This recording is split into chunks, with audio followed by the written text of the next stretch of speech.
인체의 독소를 제거하는 청독, 혈액의 흐름을 원활케 하는 활혈, 신장의 기능을 강화시키는 보신, 청독, 활혈, 보신. 이것이 건강한 삶의 비결이다. 신장은 생명의 뿌리라고 불린다. 자기 주먹만한 크기의 신장은 하루 180리터의 수분과 노폐물을 걸러 몸 밖으로 배출시킨다. 신장에서 만들어진 소변은 요관을 통해 방광에 모이고, 방광에 모인 소변은 요도를 통해 몸 밖으로 나오게 된다. 우리가 음식물을 섭취하면 장에서 흡수된 영양소와 수분들은 신장 동맥을 따라 신장을 통과하게 된다.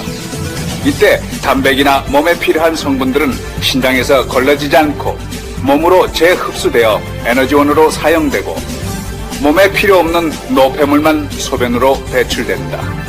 하지만 신장에 병이 생겨 기능을 제대로 하지 못할 경우에는 노폐물과 함께 우리 몸에 필요한 단백까지 신장에서 걸러져 소변으로 나오게 되는 것이다. 당뇨 환자의 혈액 속에는 과다한 포도당이 떠다닌다. 이 포도당들은 신장 동맥을 타고 흘러들어가 신장 속에서 필터 역할을 하는 사구체를 공격하게 된다. 사구체는 무수한 모세 혈관으로 얽혀있기 때문에 이러한 공격에 쉽게 손상되는 것이다. 결국 당뇨 환자들은 신장의 기능을 점차 잃게 되고 만성 심부전으로 이어지게 된다. 신장은 70%가 망가지기 전까지는 겉으로는 드러나는 증상이 거의 없다. 신장 기능이 30% 정도 남았을 때 비로소 피로감이나 빈혈, 야뇨증 등의 증상이 나타나기 시작한다. 계속 악화되면 심하게 가렵고 시력이 떨어지고 골밀도가 감소하지만 신장과는 관련 없다고 여기기 쉽다. 신장 기능이 10% 정도 남았을 때에는 요독증 등으로 병원을 찾게 된다. 신장병은 많은 합병증을 부른다. 신장이 우리 몸에 수분 혈압 전해질을 조절하는 역할도 하기 때문에 이상이 생기면 고혈압이 생긴다. 뼈를 형성하는 데 중요한 비타민 D가 활성화되는 것도 신장이다. 신장이 나빠지면 골다공증이 나타난다. 또 신장은 적혈구를 성숙시키는 호르몬을 만들어내고 있다. 신장에 병이 생기면 빈혈이 생기는 것은 이 때문이다. 신장의 중요성이 이처럼 강조되는 가운데 신장 기능을 강화하기 위한 약품이 중국에서 개발돼 화제다. 21세기의 으로 불리는 장대령이 바로 그것이다. 장대령은 중국 역사상 신기환, 육미지황안에 이은 제3대 보신혁명으로 현대인들의 신장에 엄청난 활력을 불어넣을 것이다.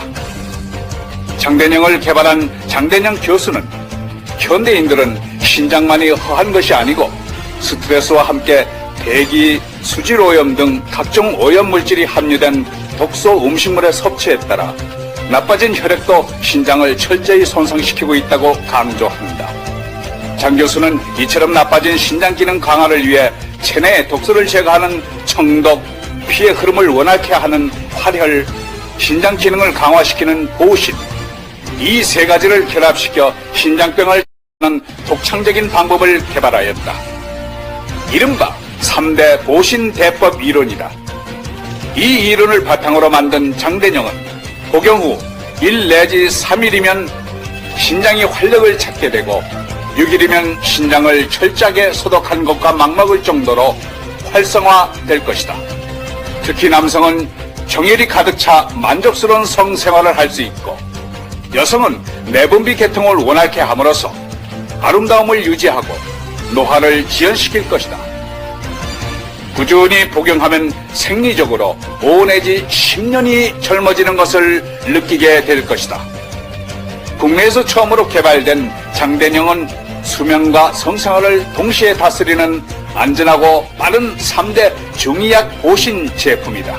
장대령은 단보, 온보, 속효의 한계를 철저히 타파하였습니다.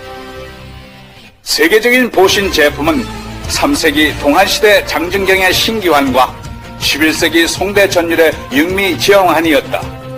그렇다면 21세기 진정한 보신의 권위자는 누구이며 보신 제품은 무엇인가? 그것은 바로 중국의 최고 명의 장대영 교수가 개발한 보온과 강신입니다. 평생을 신장 연구에만 전념해온 중국의 명의 장대영 교수는 국내외 언론에 수없이 보도되었다. 1999년에는 중국 의사로서 최고 권위의 상징인 중앙보건의 칭호를 수여받고 전 국가주석 짱쩌민의 주치의를 맡았으며 현 후진타오 주석의 주치의로 활동하고 있다. 중해 신병학의 창시자로 불리는 장대영 교수는 수많은 환자들을 치료했다. 특히 죽음 직전의 신장병 환자를 1996년 중국 국영 CCTV 중점 취재 뉴스 프로그램에 대대적으로 보도되기도 했다. 저서는 수십 권에 달하지만 특히 중해 신장병학, 신장병 대사전 등은 중의학을 공부하는 사람들의 필독서다. 장 교수의 업적은 세계 천문학회에서도 인정. 지난 1998년 학회에서 발견한 소행성을 장대영 별이라고 명명했다. 별에 의학자의 이름을 붙인 경우는 세계에서 처음 있는 일로 기네스북에도 올라있고 지난해에는 정부가 기념 우표도 발행했다. 6대 의의 전수자이며 21세기의 신장병 권위자 장대영.